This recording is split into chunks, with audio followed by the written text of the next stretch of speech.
It's again fire season in Southern Oregon. It's hard to think about what might happen if we have another wildfire and smoke summer like in 2018, or like Australia and Alaska had in 2019. And with severe drought conditions this year, we need to do everything we can for our communities, economy, health, and safety again. Commissioner Strasser, you must be pretty concerned about the 2020 fire season now that you have your emergency declaration and fire season's been declared a month early. We are, and we've been preparing well before fire season. Communication with all of our stakeholders has been important in this. We have kept touch with them, whether it's on the federal level or the state level, discussing things like the resources that we badly need. Those resources are on a first-come, first-served basis for the most part, so we have to make sure that they have staged enough or have the capability enough. The uncertainty is, will other people be using them at the exact time that we need them? That was a concern last fire season. We made it through. Timing, better weather, those things all help. This year is a little different with the emergency order on our drought. That is often designed to be a financial tool to help disadvantaged like agriculture, but it's also a very real thing in terms of the status of where we're at.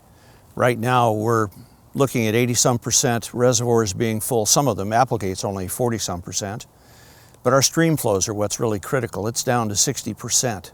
So the ground is drier, the forest is drier. Yes, we are concerned. Last fire season, members of the community from all backgrounds and political beliefs came together to make sure best practices were used in fighting wildfires.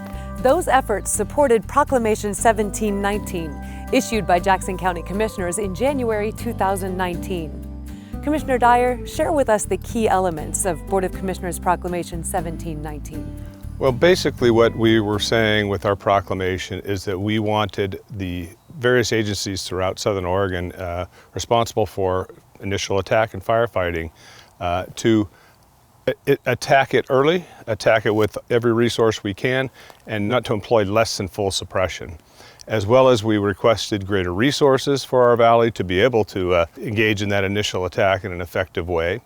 And we just wanted to also raise awareness and have folks be able to have their voice heard. A lot of people's reaction was, I'm frustrated, I'm angry, but I don't know what to do. So we tried to focus that energy into where we thought it would be the most positive and constructive. Though we made it through 2019 with just a few days of smoke in the Rogue Valley, this is a different year, a year preceded by the effects of the COVID-19 pandemic. Commissioner Roberts, you've been traveling around telling this story, and stakes are even higher now with severe drought conditions and tight resources due to the COVID-19 situation. Tell us what needs to be done and how we can help. Well, I think the awareness of the dry conditions, the fact our fire season began May 1st is obvious and at the forefront. Our board's plan and directive is to get the fire policies changed.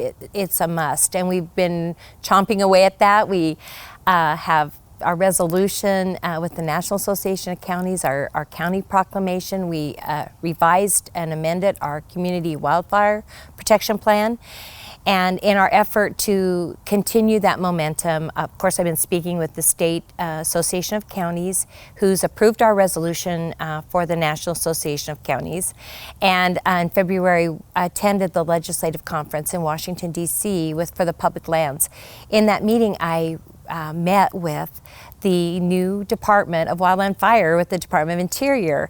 And after a follow-up phone call with the director, told them of all of our efforts to try to get that 1995 wildland fire policy changed. And it mainly focuses on coordination of those agencies with local government for the fire strategies. And that's all we're asking for.